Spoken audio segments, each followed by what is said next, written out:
अच्छा अब देखो second law of thermodynamics, second law of thermodynamics, इसमें क्या है, बहुत सारा स्टेटमेंट है, एक स्टेटमेंट नहीं है। इसका फर्स्ट स्टेटमेंट लिखते हैं यहां पर, entropy,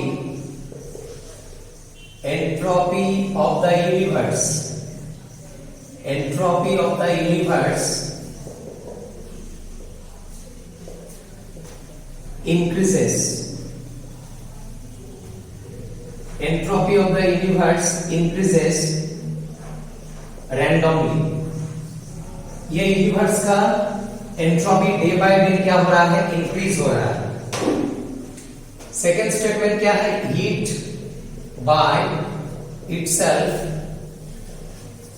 can not flow from low temperature to high temperature. ये तो पता ही है, कैलोरीमेट्री में पढ़ा है। लो टेम्परेचर से high temperature body heat flow नहीं करता है। हीट कहां से कहां फ्लो करता है, high to low, not low to high. और एक क्या है, heat can not be converted into work in a cyclic process। Cyclic process में हीट कंप्लीटली वर्क में कन्वर्ट नहीं होगा, कभी नहीं होगा। Can not be converted into work in cyclic process completely convert नहीं होगा, पार्शियली कन्वर्ट होता है। जैसे हम लोग का लाइफ भी क्या है, साइक्लिक प्रोसेस है। हम लोग का बॉडी कहां से आया है, नेचर से आया है, और मरने के बाद बॉडी कहां जाएगा, नेचर में जाएगा। या तो मेरा बॉडी को जला देगा, या तो मेरा बॉडी को मिट्टी के नीचे डाल देगा। तो हम जहां से आए हैं वहां पर ही हम जाएंगे, मतलब मेरा लाइफ क्या है, साइक्लिक है। तो हम लोग जो इनपुट देते हैं, इनपुट मतलब हीट, और हम लोग का जो आउटपुट निकलता है वो क्या है, जितना इनपुट है उतना ही आउटपुट नहीं निकलता है, पार्शियली आउटपुट निकलता है। That is not complete. Heat can not be converted into work in a cyclic process completely. तो ये तीनों ही घुमा फिरा के सेम चीज एक्सप्लेन करता है। सबसे पहले बताएंगे एंट्रोपी क्या है। तो एंट्रोपी का डेफिनेशन क्या है, entropy is a measure of randomness और डिसऑर्डरनेस और randomness.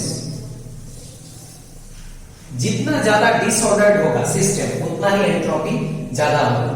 Greater randomness, greater disorderness, greater entropy. जितना ज्यादा डिसऑर्डरनेस उतना ज्यादा एंट्रोपी।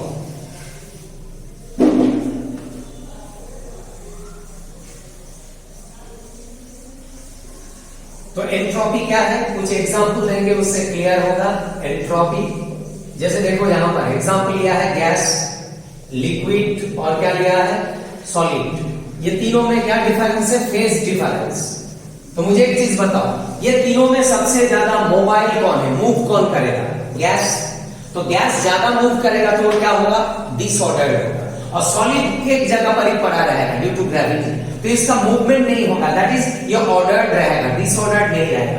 तो सबसे ज्यादा डिसऑर्डर किसका है, गैस का है। तो गैस का क्या होगा, मैक्सिमम एंट्रोपी। सबसे ज्यादा एंट्रोपी गैस का ही होता है। और सॉलिड का एंट्रोपी क्या होगा, ऑलमोस्ट जीरो एंट्रोपी, क्योंकि ये तो मूव ही नहीं करेगा। Zero entropy, minimum entropy solid. तो सॉलिड का एंट्रोपी एकदम क्या है, टेंड्स टू जीरो। अच्छा और एक चीज देख सकते हैं आप, ये तो फेज के ऊपर है, और एक है नाइट्रोजन। देखो यहां पर दोनों जगह पर फेज क्या है, सेम। यहां भी गैस फेज, यहां भी गैस फेज, लेकिन यहां पर हम क्या डिफरेंस रखेगा, प्रेशर 1 एटमॉस्फेयर 3 एटमॉस्फेयर। अब मुझे एक चीज बताओ, यहां प्रेशर क्या है, मिनिमम, यहां प्रेशर क्या है, maximum. Maximum pressure, minimum pressure. जहां प्रेशर ज्यादा होगा वहां पर क्या होगा, कंप्रेशन। ये कंप्रेस्ड फॉर्म है, ये ज्यादा कंप्रेस्ड है, प्रेशर ज्यादा है। और यहां प्रेशर कम है, तो ये क्या है, एक्सपांडेड फॉर्म। मोर एक्सपांडेड। अब मुझे बताओ कौन जल्दी मूव करेगा, जो कंप्रेस्ड होगा कि जो एक्सपांडेड होगा? एक्सपांडेड होगा तो मूव करने का जगह ज्यादा मिलेगा, तो इसका एंट्रोपी ज्यादा हो गया। तो यहां पर क्या कंपेयर किया? Pressure, not phase. फेज तो सेम ही था, तो इसका एंट्रोपी ज्यादा होगा जहां प्रेशर कम होगा। तो ये हो गया एक फेज देख के और एक प्रेशर देख के। और एक क्या हो सकता है? और एक हो सकता है सॉल्वेंट वर्सेस सॉल्यूशन। यहां प्रेशर हम सेम रखेगा और फेज भी सेम रखेगा। सॉल्वेंट किस फेज में है? Suppose liquid. सॉल्यूशन भी क्या है? Suppose liquid. दोनों ही लिक्विड है, प्रेशर भी सेम है। तो कंपेयर क्या करेगा यहां पर? यहां पर कंपेयर करेगा kind of particle, kind of particle, component कैसा है वो देखेगा। तो मुझे एक चीज बताओ, सॉल्वेंट में क्या है? Only one kind of particle. और सॉल्यूशन क्या है? मिक्सचर। इसमें क्या होगा? डिफरेंट काइंड, अलग अलग टाइप का पार्टिकल होगा। तो यहां पर सेम काइंड ऑफ पार्टिकल होगा, तो पार्टिकल के बीच में क्या होगा? अट्रैक्शन होगा। लेकिन यहां पर different kind of particle, nature अलग, तो यहां फाइट करेगा पार्टिकल। तो फाइट करने से क्या होगा? रैंडमनेस बढ़ेगा, डिसऑर्डरनेस बढ़ेगा, सॉल्यूशन का एंट्रोपी ज्यादा। और अगर ये समझ में नहीं आता है तो पानी के साथ मिल्क कंपेयर करो। मिल्क में बताओ कौन है? मिल्क में कौन कौन है? मिल्क में है पानी, और क्या है? प्रोटीन, और क्या है? फैट। ऐसे डिफरेंट टाइप ऑफ पार्टिकल्स होगा। लेकिन वाटर में क्या है? ओनली वाटर ही है। तो वाटर क्या होगा? Attraction, hydrogen bond. लेकिन यहाँ वाटर प्रोटीन क्या होगा? रिपल्शन। दोनों अलग अलग चीज है। तो यहाँ रिपल्शन होने से डिसऑर्डर्ड होगा, और यहाँ ऑर्डर्ड होगा, एक जगह रहेगा, क्योंकि अट्रैक्शन है। तो मिल्क का एंट्रोपी क्या होगा? ज्यादा होगा। मिल्क क्या है? सॉल्यूशन। वाटर क्या है? सॉल्वेंट। तो ये हो गया एंट्रोपी। तो एंट्रोपी क्या है समझ में आ गया। अब मुझे एक चीज बताओ, एंट्रोपी कब होगा मैक्सिमम? यूनिवर्स में बताओ क्या ज्यादा हो रहा है डे बाय डे? हम लोग गाड़ी चलाते हैं, क्या निकलता है? Carbon dioxide. इंडस्ट्री से क्या निकलता है? Carbon dioxide. हर जगह से कार्बन डाइऑक्साइड ही निकलता है, मतलब गैस निकलता है। तो carbon dioxide gas day by day क्या हो रहा है? ज्यादा हो रहा है। और अभी बताया था, गैस अगर ज्यादा होगा तो एंट्रोपी भी क्या होगा? ज्यादा होगा, क्योंकि गैस क्या है? रैंडमनेस गैस का ज्यादा होता है। तो रैंडमनेस मैक्सिमम, एंट्रोपी मैक्सिमम। और एक चीज, कार्बन डाइऑक्साइड मैक्सिमम, तो बताओ हीट क्या होगा? मैक्सिमम होगा। आज सरफेस ज्यादा गर्म होगा, क्योंकि आप लोगों को पता है CO2 क्या है? ग्रीन हाउस गैस है। तो ग्लोबल वार्मिंग होगा। ग्लोबल वार्मिंग क्या होगा? मैक्सिमम। तो हम लोग यहां पर मैथमेटिकल एक्सप्रेशन क्या लिख सकते हैं? Second law. मैथमेटिकली क्या होगा? मैथमेटिकली सेकेंड लॉ को एक्सप्रेस कर सकते हैं ऐसे, change in entropy is equal to change in heat per unit temperature. ये हो गया सेकेंड लॉ का मैथमेटिकल एक्सप्रेशन। और इसको अगर इंटीग्रेट करेंगे तो क्या आएगा? Delta S Q by T after integration. ये क्या था? स्टेट फंक्शन, इसलिए डेल्टा आएगा। ये पार्ट डिपेंडेंट है, डेल्टा नहीं आएगा, ओनली Q। तो ये हो गया सेकेंड लॉ का मैथमेटिकल एक्सप्रेशन। और हम बताए थे बार प्रीवियस क्लास में बताए थे कि कौन सा कंडीशन ज्यादा कॉमन है? Constant pressure. वॉल्यूम कांस्टेंट नहीं होता है, प्रेशर मैक्सिमम केस में कांस्टेंट होता है। That constant pressure, second law क्या होगा? यहां से delta S equal to QP by T। ये P क्यों आया? क्योंकि प्रेशर कांस्टेंट है। तो ये क्या है? Heat at constant pressure. Further heat at constant pressure को क्या लिखते हैं? Delta H। फर्स्ट क्लास में बताए थे हम, ये हो गया delta S equal to delta H by T। ये भी क्या है? सेकेंड लॉ का एक्सप्रेशन है, delta S equal to delta H by T। Further process के ऊपर वैरी करेगा, ये वाला एक्सप्रेशन बहुत इंपॉर्टेंट है, वेरी वेरी इंपॉर्टेंट। न्यूमेरिकल आता है, डेल्टा S दे देगा, T दे देगा, डेल्टा S निकालना है। अच्छा, अगर प्रोसेस आपका वेपोराइजेशन होगा तो ये एक्सप्रेशन हो जाएगा ऐसे, सेम एक्सप्रेशन, सिर्फ थोड़ा मॉडिफिकेशन किया। ये क्या हो गया? Entropy change for vaporisation, enthalpy change for vaporisation. Process का नाम वेपोराइजेशन। अगर प्रोसेस होगा फ्यूजन तो ये एक्सप्रेशन सेम ही रहेगा, सिर्फ AQS लगा देना है, AQS एकदम सेम एक्सप्रेशन, सिर्फ ये स्पेसिफिक हो गया। क्या हो गया? For fusion. तो ये सब सेम है, सिर्फ अलग अलग प्रोसेस के लिए एक्सप्रेशन सेम। अच्छा, और एक चीज यहाँ पर लगाया जाता है, अगर स्टैंडर्ड टेम्परेचर प्रेशर होगा तो यहाँ पर और एक चीज जुड़ जाता है, ये वाला सिंबल। ये क्या इंडिकेट करता है? Standard state. ये क्या है? Standard entropy change of fusion, standard enthalpy change of fusion, standard state को इंडिकेट करता है ये, स्टैंडर्ड टेम्परेचर एंड प्रेशर। तो ये हो गया सेकेंड लॉ का एक्सप्रेशन। फर्स्ट लॉ हो गया, सेकेंड लॉ हो गया मैथमेटिकल एक्सप्रेशन। अब एक चीज नोटिस करो, फर्स्ट लॉ ऑफ थर्मोडायनेमिक्स क्या था? First law of thermodynamics, first law of thermodynamics क्या था? फर्स्ट लॉ ऑफ थर्मोडायनेमिक्स था dq equal to dE plus dW, dE plus dW। ये dW क्या है? टोटल। फर्दर dW टोटल को क्या लिखते हैं? dW mechanical plus dW non mechanical. और मैकेनिकल वर्क डन क्या है वो बताए थे हम। मैकेनिकल वर्क डन क्या होता है? PdV। और नॉन मैकेनिकल वर्क डन को फर्दर यूजफुल वर्क डन भी बोलते हैं। नॉन मैकेनिकल या यूजफुल, जो लिखना है लिखो, सेम है। तो मैकेनिकल वर्क डन का वैल्यू पुट किया हमने। अच्छा, तो स्टार्ट कहां से किया? देखो, फर्स्ट लॉ से स्टार्ट किया। ये जो मेरा टॉपिक है इसमें क्या करेंगे हम? फर्स्ट लॉ प्लस क्या करेंगे? सेकेंड लॉ, मतलब दोनों का कॉम्बिनेशन बता रहे हैं। First law plus second law, combination of first and second law. तो स्टार्ट किया फर्स्ट लॉ से, इसमें आप सेकेंड लॉ इंक्लूड करेंगे हम। तो ये मिल गया आपको first law dq equal to this. अब क्या करना है? देखो यहां पर क्या करना है? डिवाइडिंग। अच्छा, ये तो एक्सप्रेशन मिल गया। और एक चीज करो, यहां पर कंडीशन पुट करना है at constant temperature, at constant temperature and pressure. Temperature और प्रेशर हम यहां पर कांस्टेंट रखेंगे। तो देखते हैं क्या होता है। टेम्परेचर प्रेशर कांस्टेंट रखेंगे तो क्या हो जाएगा? dq equal to dE plus, अच्छा कांस्टेंट इसको हम बाद में करते हैं, पहले यहां पर एक एक्सप्रेशन ऐसा करते हैं modify, dividing both sides by temperature, या ऐसे करते हैं। अभी थोड़ा देर पहले क्या मिला था? Second law. सेकेंड लॉ क्या था? इसको पहले इंक्लूड कर देते हैं। सेकेंड लॉ क्या था? ds इक्वल टू क्या था? dq by t। तो बताओ यहां से dq क्या मिलेगा? dq मिलेगा tds। तो ये tds को यहां पर पुट करो। dq के जगह पर क्या पुट कर सकते हैं? tds equal to d plus pdv plus dw useful, ये लिख सकते हैं। तो बताओ स्टार्ट कहां से किया था? फर्स्ट लॉ, और यहां पर क्या इंक्लूड किया? Second law. मतलब ये क्या हो गया? Combination of first and second law combine हो गया। तो क्या आ जाएगा यहां से?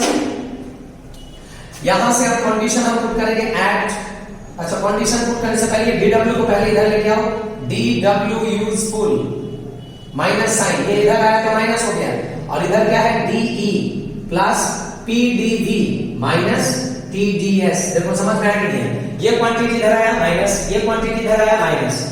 अब हम कंडीशन पुट करेंगे at constant temperature and pressure. ये दोनों अगर कांस्टेंट होगा तो ये एक्सप्रेशन मॉडिफाई होकर क्या होगा? Minus dw useful at constant temperature and pressure. ये सफिक्स में होने का मतलब ये दोनों कांस्टेंट है। इक्वल टू क्या लिख सकते हैं? de plus pdv plus vdp minus tds minus sdt। देखो ये लिख सकते हैं कि नहीं? यहां पर दो क्वांटिटी हम एक्स्ट्रा लिया, वो क्या है? ये वाला क्वांटिटी और ये वाला क्वांटिटी। देखो समझ में आ रहा है? ये दोनों ऑलरेडी था, ये पहले से ही था, ये भी पहले से ही था, सिर्फ ये दोनों एक्स्ट्रा लिया। क्यों ले सकते हैं? क्योंकि ये क्वांटिटी क्या है? जीरो है, क्योंकि मेरा टेम्परेचर और प्रेशर क्या है? कांस्टेंट। अगर ये कांस्टेंट है तो इसका चेंज क्या है? जीरो। चेंज क्या है? Zero. Change in pressure zero, change in temperature zero, क्योंकि टेम्परेचर प्रेशर कांस्टेंट है। अब ये क्यों लिया? ये लेने से देखो ये एक्सप्रेशन लॉजिकल हो जाएगा। E plus pv minus ts, ऐसे इसको क्या कर सकते हैं? कंप्रेस कर सकते हैं। मैथ्स में है फॉर्मूला, इसको ब्रेक डाउन करो, देखो ये आ जाएगा de d pdv vdp TTS is DT। आ रहा है कि नहीं आ रहा ऊपर का क्वांटिटी? देखो तो मिल गया मुझे ये एक्सप्रेशन। तो फर्स्ट लॉ सेकंड लॉ का कंबाइन करने के बाद क्या मिला? फाइनली यहां से dW useful at constant temperature and pressure क्या मिल गया? D of E plus PV minus TS। अब देखो ये जो क्वांटिटी मिला, E क्या है? एनर्जी, और PV क्या बताए थे? ये भी एनर्जी है, और S क्या है? एंट्रोपी, ये भी एनर्जी। एनर्जी एनर्जी एनर्जी, तो फाइनली क्या आएगा? एनर्जी आएगा। G क्या है? Energy, Gibbs free energy. तो पता चल गया G कहां से आता है? फर्स्ट लॉ और सेकंड लॉ को कंबाइन करने से G आता है, गिब्स फ्री एनर्जी। जहां पर G क्या है? E plus PV minus TS। Further E plus PV को क्या लिखते हैं? बताए थे प्रीवियस क्लास में, H लिखते हैं, एंथैल्पी। तो ये हो गया G का एक्सप्रेशन। तो मिल गया dW, यहां पर माइनस साइन है, माइनस, ये माइनस है। dW यूजफुल मिल गया at constant temperature and pressure. क्या मिल गया? Constant temperature and pressure, dG। बस यही है सेकंड लॉ और फर्स्ट लॉ का कॉम्बिनेशन। तो क्या पता चल गया यहां से? फ्री एनर्जी का डेफिनेशन क्या है? It is the negative change of useful work done at constant temperature and pressure. तो ये प्रूफ हो गया G first law second law को कंबाइन करने से आता है, और G का ये है expression, E plus PV minus TS। Further E plus PV क्या है? H। इसको अगर आप इंटीग्रेट करोगे तो ये आ जाएगा expression, useful work done at constant temperature and pressure. क्या हो जाएगा? डेल्टा G, ये आ जाएगा आफ्टर इंटीग्रेशन, क्योंकि ये स्टेट फंक्शन है तो डेल्टा आएगा, ये पार्ट डिपेंडेंट है, डेल्टा नहीं आएगा। तो G क्या है? Gibbs free energy. G क्या है? Gibbs free energy. अच्छा यहां पर एक चीज बता देगा, यार टेम्परेचर और प्रेशर कांस्टेंट है, अगर आप प्रेशर के जगह पर वॉल्यूम कांस्टेंट करेगा तब ये G के जगह पर क्या आ जाएगा? A आ जाएगा। A क्या बताए थे? Helmholtz free energy. कब आता है ये बताए थे हम? प्रेशर की वॉल्यूम कांस्टेंट जब होगा, जब यहां पर V होगा, P के जगह पर जब V आएगा तो A आ जाएगा, हेल्महोल्ट्ज फ्री एनर्जी। तो गिब्स फ्री एनर्जी क्या है? Is a measure of what? Is a measure of क्या है? यहां माइनस साइन, माइनस मतलब decrease in useful work done. Decrease का मतलब minus sign, decrease in what? Useful work done, useful work done at constant what? Temperature and pressure. बस ये हो गया गिब्स फ्री एनर्जी। तो ये हम डिराइव करके दिखा दिया G क्या होता है? H minus TS from first law and second law का कॉम्बिनेशन।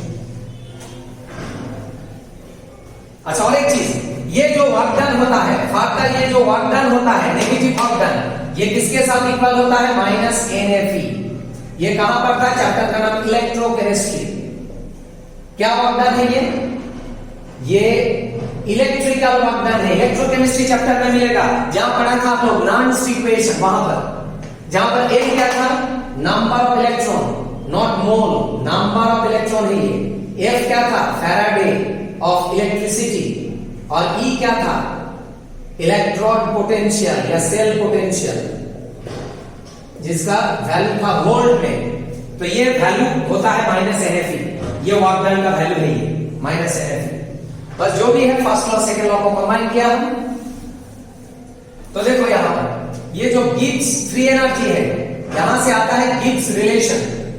क्या है गिब्स रिलेशन? हमने जो डिराइव किया अभी, G equal to H minus TS। और यही रिलेशन को ये कब होगा? जब टेम्परेचर प्रेशर क्या होगा? कांस्टेंट। और यही रिलेशन को अगर टेम्परेचर और वॉल्यूम कांस्टेंट में करेंगे तो वो रिलेशन क्या हो जाएगा? Helmholtz free energy. जो हम डिराइव नहीं किया, सेम चीज है, क्यों करेगा? हेल्महोल्ट्ज रिलेशन बोलेंगे उसको, तब क्या होगा? एकदम सेम एक्सप्रेशन आएगा, A G के जगह पर A हो जाएगा। और हम बताए थे जब वॉल्यूम कांस्टेंट होता है, एंथैल्पी की जगह पर क्या आता है? Internal energy. इसको एनसीईआरटी में U लिखा है, आप इसको U भी लिख सकते हैं, आइदर E और U सेम चीज है। तो जो भी है ये एक्सप्रेशन आएगा, हेल्महोल्ट्ज रिलेशन।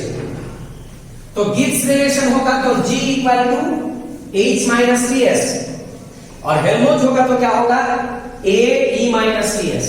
G के जगह पर A, H के जगह पर E, जब प्रेशर की जगह पर वॉल्यूम कांस्टेंट होगा। अच्छा और एक चीज, यहां पर अगर हम G1 करेंगे तो ये क्या होगा H1TS1, और अगर G2 करेंगे तो क्या होगा H2TS2 एट कांस्टेंट टेंपरेचर। ये चेंज हुआ तो ये भी चेंज हुआ, ये भी चेंज हुआ, ये चेंज हुआ, चेंज हुआ, चेंज हुआ। तो ये इनिशियल वैल्यू, ये फाइनल वैल्यू, दोनों को अगर सब्ट्रैक्ट करेंगे, ये दोनों को सब्ट्रैक्ट करेंगे तो क्या है, सब्ट्रैक्ट करने से क्या होगा G2 माइनस G1 क्या आ जाएगा delta G, H2 minus H1 क्या आ जाएगा डेल्टा H, और टेम्परेचर कांस्टेंट है कॉमन आके H2 माइनस H1 क्या आ जाएगा डेल्टा H, ये आ जाएगा। ये भी गिब्स रिलेशन है, ये चेंज के लिए है। सिमिलरली यहां पर क्या आ जाएगा delta A is equal to delta E minus T delta S, ये हो जाएगा। तो ये एक्सप्रेशन क्या है, ये बहुत इंपॉर्टेंट है, वेरी वेरी इंपॉर्टेंट, बार बार बता रहा है हम। मैक्सिमम केस में हम लोग क्या लेते हैं, वॉल्यूम कांस्टेंट की pressure constant, pressure constant, this is common, this is common, this is rare. इसीलिए आपको बुक्स में क्या दिखाई देता है, A दिखाई देता है ज्यादा कि G ज्यादा दिखाई देता है, बुक्स देख लेना, क्योंकि प्रेशर कांस्टेंट ज्यादा कॉमन होता है। तो इसीलिए ये एक्सप्रेशन ज्यादा इंपॉर्टेंट है, ये उतना इंपॉर्टेंट नहीं है। तो ये हो गया गिब्स रिलेशन, हेल्महोल्ट्ज रिलेशन।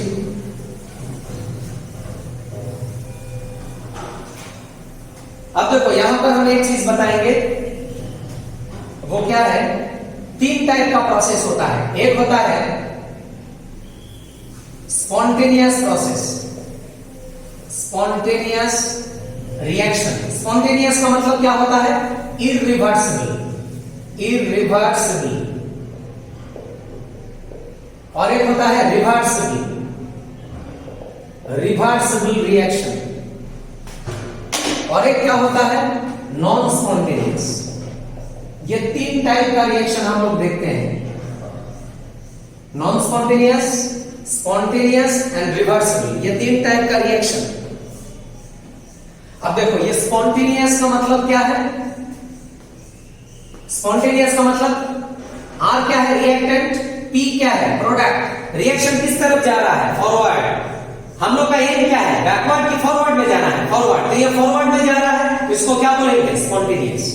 जैसे हम बोलेंगे एक स्टूडेंट स्पॉन्टेनियस है, एक स्टूडेंट स्पॉन्टेनियस है मतलब क्या, वो पीछे जा रहा है या आगे जा रहा है, आगे जा रहा है। तो नॉन स्पॉन्टेनियस क्या होगा, रिएक्शन आगे जा रहा है या पीछे जा रहा है, पीछे जा रहा है, इसका ऑपोजिट है।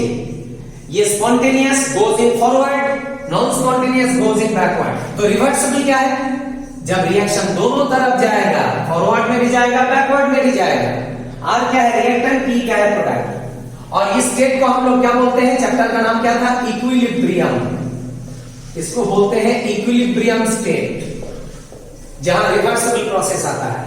तो जो भी है देखो अब ये रिएक्शन फॉरवर्ड में जा रहा है, फॉरवर्ड में, इसका मतलब क्या है, इसका मतलब यही होगा प्रोडक्ट क्या होगा स्टेबल और रिएक्टेंट क्या होगा अनस्टेबल। हम पहले बताए थे रिएक्शन उधर जाता है, इधर क्या होता है स्टेबिलिटी, फॉरवर्ड में क्यों जा रहा है क्योंकि इधर स्टेबिलिटी, यहां ऑपोजिट है, यहां रिएक्टेंट क्या है स्टेबल और प्रोडक्ट क्या है अनस्टेबल, ऑपोजिट। इसीलिए बैकवर्ड में जा रहा है, बैकवर्ड में स्टेबिलिटी है और इधर फॉरवर्ड में स्टेबिलिटी है।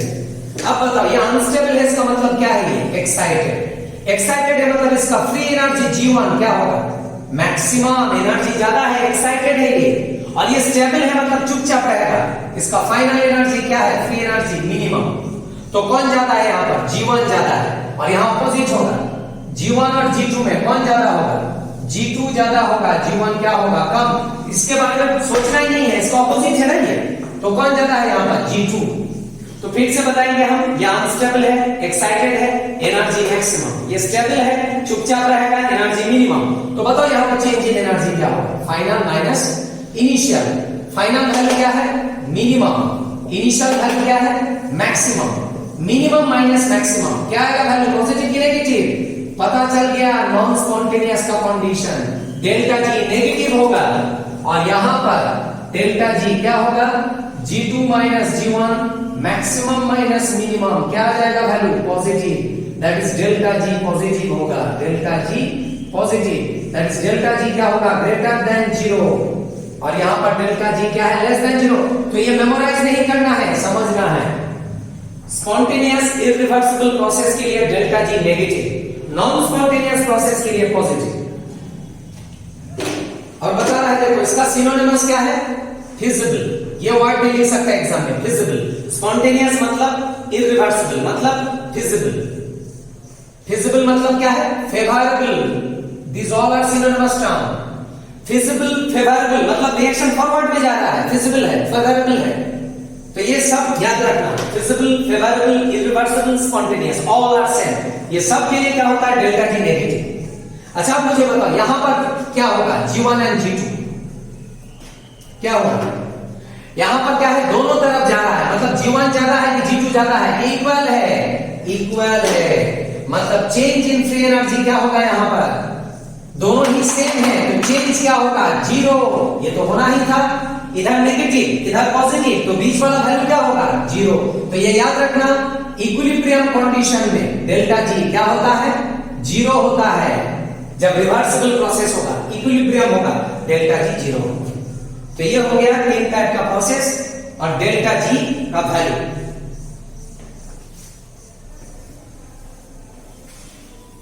अब एक चीज यहां पर बताएंगे, देखो ये तो पता चल गया आपको स्पॉन्टेनियस प्रोसेस के लिए, फॉर स्पॉन्टेनियस प्रोसेस। स्पॉन्टेनियस का मतलब क्या है, बार बार बता रहा है, reaction goes in forward direction, goes in forward, forward में जाएगा, फॉरवर्ड, गोज इन फॉरवर्ड। तो फॉरवर्ड डायरेक्शन में जब जाता है उसको स्पॉन्टेनियस बोलते हैं। और स्पॉन्टेनियस रिएक्शन के लिए डेल्टा जी क्या मिला आपको, डेल्टा जी मिला नेगेटिव। यह भी बता दिया, प्रूव किया यहां पर, डेल्टा जी नेगेटिव। अब मुझे एक चीज बताओ, रिएक्शन फॉरवर्ड में जाएगा, यही तो हम लोग का एम है ना। हम लोग का एम क्या है, रिएक्शन को फॉरवर्ड में ले जाना। तो ये हम लोग का एम है, डेल्टा जी को नेगेटिव करना है, क्योंकि हम लोग को फॉरवर्ड में जाना है, गोज इन फॉरवर्ड। अब मुझे एक चीज बताओ, ये रिएक्टेंट है और ये प्रोडक्ट है, और इक्विलिब्रियम कांस्टेंट क्या था, equilibrium constant, equilibrium chapter class 11, equilibrium constant था concentration of product by concentration of reactant. ये थर्ड ब्रैकेट का मतलब क्या है, कॉन्सेंट्रेशन, कॉन्सेंट्रेशन। तो प्रोडक्ट बाय रिएक्टेंट ये होता है इक्विलिब्रियम कांस्टेंट। तो इक्विलिब्रियम कांस्टेंट क्या मिल गया, प्रोडक्ट बाय रिएक्टेंट। अब मुझे एक चीज बताओ, रिएक्शन किधर जा रहा है, फॉरवर्ड में जा रहा है। अब फॉरवर्ड में अगर रिएक्शन जाएगा तो किसका अमाउंट ज्यादा होगा, रिएक्टेंट के प्रोडक्ट। रिएक्शन किधर जा रहा है, फॉरवर्ड, फॉरवर्ड में जाएगा तो कौन बढ़ेगा, प्रोडक्ट ज्यादा होगा, रिएक्टेंट कम होगा विद टाइम। तो प्रोडक्ट क्या होगा, मैक्सिमम, और रिएक्टेंट क्या होगा, मिनिमम। जब रिएक्शन क्या होगा, गोज इन फॉरवर्ड डायरेक्शन। अगर रिएक्शन फॉरवर्ड डायरेक्शन में जाएगा तो प्रोडक्ट ज्यादा होगा, रिएक्टेंट कम होगा। अब मुझे बताओ, प्रोडक्ट ज्यादा है, रिएक्टेंट मिनिमम है, तो बताओ ये वैल्यू क्या होगा, ये वैल्यू क्या आएगा, नीचे का वैल्यू कम, ऊपर का वैल्यू ज्यादा, तो ओवरऑल में क्या आएगा, ये लेस देन 1 की ग्रेटर देन 1, ग्रेटर देन 1। ऊपर का वैल्यू ज्यादा, नीचे का वैल्यू कम। जैसे ये ऊपर में 3, नीचे में 1, कौन ज्यादा है, नीचे का कि ऊपर का, ऊपर का ज्यादा है, तो ये क्या है, ग्रेटर देन 1 है कि नहीं है, तो ये वैल्यू ग्रेटर देन 1 होगा। तो मिल गया मुझे इक्विलिब्रियम कांस्टेंट का कंडीशन।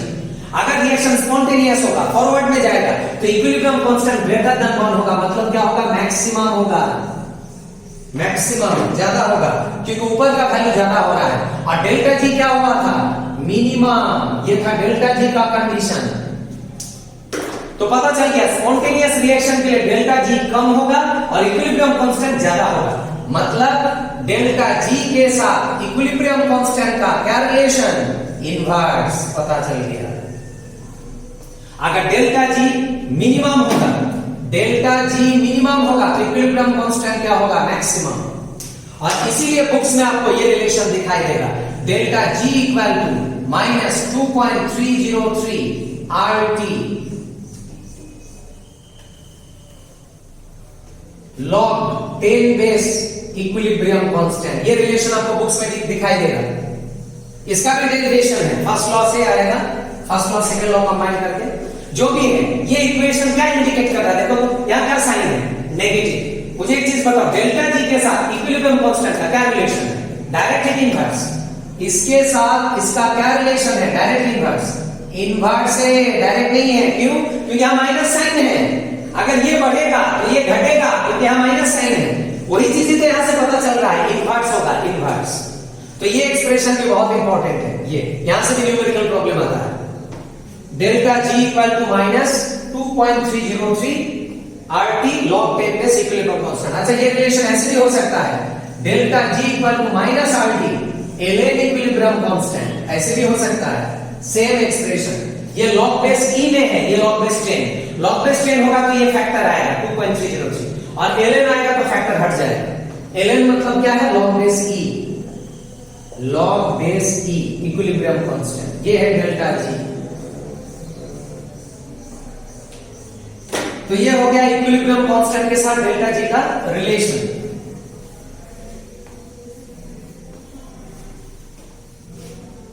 अब देखो अभी हम बताएंगे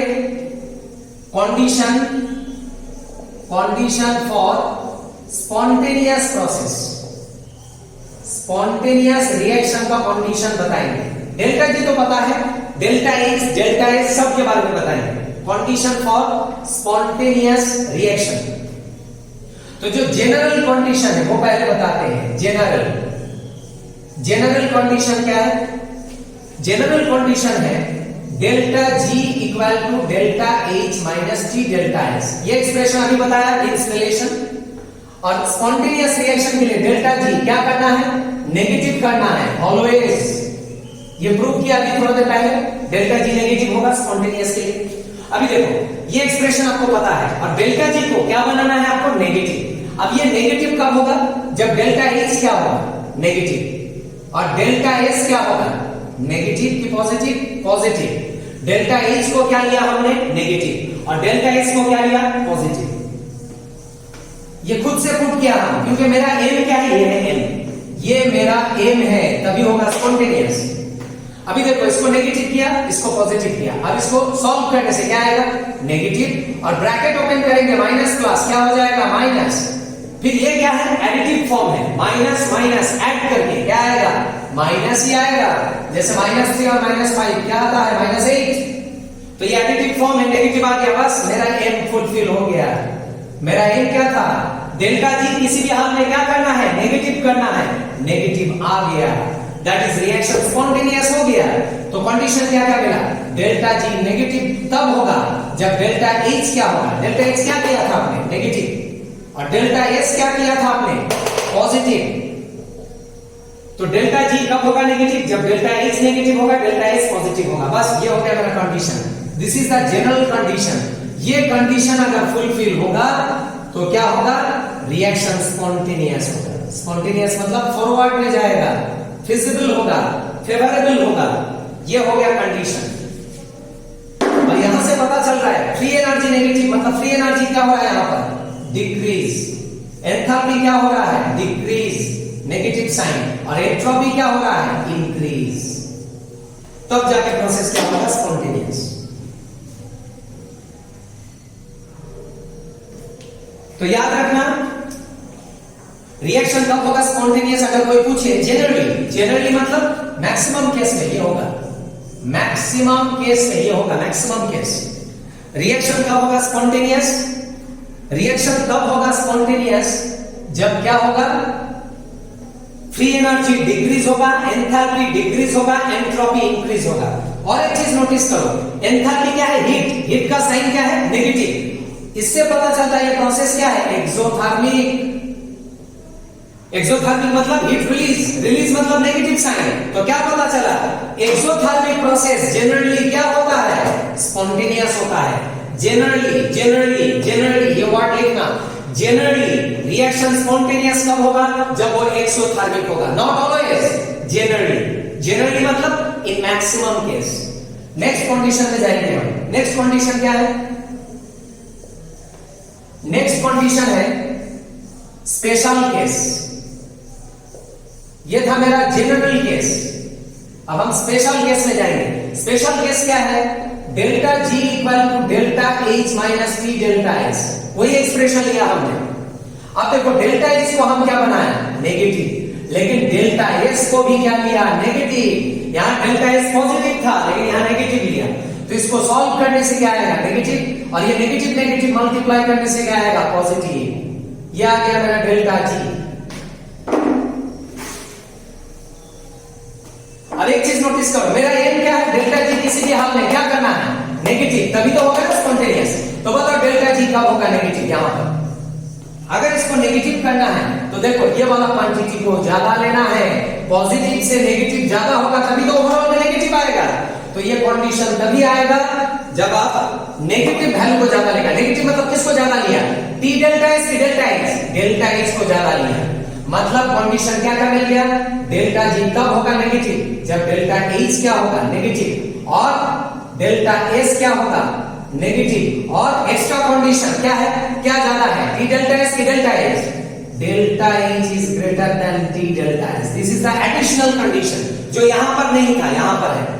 किसको ज्यादा लिया? टी डेल्टा एस की डेल्टा एच, डेल्टा एच को ज्यादा लिया तभी तो आएगा नेगेटिव। तब हो जाएगा process spontaneous, spontaneous fast reaction. अब एक चीज यहां पर नोटिस करो, ये भी क्या है? एक्सोथर्मिक है, क्योंकि हीट क्या है? Negative, heat release. और टेम्परेचर क्या है यहाँ पर? लो। और डेल्टा एच क्या है यहाँ पर? हाई। डेल्टा एच को ज्यादा लिया तो यहां से एक कंडीशन आ गया, एक्सोथर्मिक प्रोसेस कब होगा spontaneous? At high temperature, below temperature, low temperature. ये और एक जगह पर मिलेगा इक्विलिब्रियम चैप्टर में, टॉपिक का नाम ला साकेलियर प्रिंसिपल। उसने भी बताया था एक्सोथर्मिक प्रोसेस तब होता है स्पॉन्टेनियस, तब होता है फास्ट जब लो टेम्परेचर होता है, लो टेम्परेचर। तो this is the general condition, this is the special. Special क्यों है? क्योंकि यहां पर ये एडिशनल कंडीशन है, एडिशनल कंडीशन। ये हो गया स्पेशल केस। और एक special case, another special case. Another special case क्या है? वही सेम एक्सप्रेशन लेंगे हम। क्या expression? Delta G equal to delta H minus T delta S. फिर से लिया यही एक्सप्रेशन। अब देखो हम यहां पर क्या करेंगे? डेल्टा एच पॉजिटिव करेंगे, अभी तक नेगेटिव कर रहा था, delta H negative, delta H negative, अब क्या? पॉजिटिव। पॉजिटिव मतलब क्या है? अब एक्सोगेंडो, अब एंडोथर्मिक लेगा, और डेल्टा एस को क्या रखेगा? पॉजिटिव। तो क्या हो जाएगा? पॉजिटिव, और ये ब्रैकेट ओपन करने से हो जाएगा नेगेटिव। ये हो गया डेल्टा जी। अब बताओ मेरा एम क्या है? किसी भी हाल में डेल्टा जी को क्या करना है? नेगेटिव। अब ये नेगेटिव कब होगा? जब ये वाला क्वांटिटी ज्यादा होगा, ये कौन ज्यादा होगा? डेल्टा एच की T delta S, T delta S. तब ओवरऑल में क्या आएगा? नेगेटिव आएगा। बस मिल गया मुझे कंडीशन। डेल्टा जी तब होगा नेगेटिव जब डेल्टा एच क्या होगा? पॉजिटिव, और डेल्टा एस क्या होगा? पॉजिटिव। देखो delta H positive, delta S positive, तब डेल्टा जी नेगेटिव। ये तीनों कंडीशन लिखा। और एडिशनल कंडीशन क्या है? Delta H less than T delta S, T delta S को ज्यादा होना है, डेल्टा एच को कम होना है। मतलब टेम्परेचर होना है हाई और डेल्टा एच होना है लो, तब ये कंडीशन क्या हो जाएगा? स्पॉन्टेनियस। स्पॉन्टेनियस मतलब क्या हो जाएगा? Fast. This is a condition of fast reaction, spontaneous reaction. तो क्या पता चला? डेल्टा एच पॉजिटिव मतलब ये एंडोथर्मिक है। आप लोग 9th 10th में क्या पढ़ा था कि एक्सोथर्मिक प्रोसेस स्पॉन्टेनियस होता है और एंडोथर्मिक नॉन स्पॉन्टेनियस। लेकिन आज पता चला गलत पढ़ा था। एंडोथर्मिक भी स्पॉन्टेनियस हो सकता है जब टेम्परेचर क्या होगा? हाई होगा। अगर हाई टेम्परेचर दे देगा तब एंडोथर्मिक भी स्पॉन्टेनियस हो सकता है। इसीलिए ये क्या है? स्पेशल केस, क्योंकि ये गलत पढ़ा था, प्रूव हुआ। तो क्या बोलोगे आप? स्पॉन्टेनियस प्रोसेस का जनरल कंडीशन क्या है? डेल्टा जी negative, delta H negative, delta S positive. यहाँ टेम्परेचर का कोई कंडीशन नहीं है। टेम्परेचर का कंडीशन यहाँ ये दोनों में है, क्योंकि ये स्पेशल है। तो यहां पर क्या पढ़ा? जनरली रिएक्शन कब होगा? स्पॉन्टेनियस। फ्री एनर्जी कम होगा, एंथैल्पी कम होगा, एंट्रोपी ज्यादा होगा। और स्पेशल केस क्या है? एक्सोथर्मिक प्रोसेस तब होगा स्पॉन्टेनियस जब टेम्परेचर होगा लो। और एक स्पेशल केस एंडोथर्मिक तब होगा स्पॉन्टेनियस जब टेम्परेचर होगा हाई। बस ये प्रूव हो गया। अब एक चीज नोटिस करो, यहां सबका साइन यहां पर चेंज हुआ है। देखो डेल्टा एच का साइन चेंज हुआ है, यहां नेगेटिव यहां पॉजिटिव। डेल्टा एस भी चेंज हुआ है, नेगेटिव यहां पॉजिटिव। लेकिन एक आदमी है जिसका साइन कभी चेंज नहीं होता है। वो कौन है? डेल्टा जी है। मतलब ये याद रखना, रिएक्शन तभी स्पॉन्टेनियस होगा जब डेल्टा एच जी क्या होगा? Always negative, always negative, always negative. Delta S तो चेंज हो सकता है।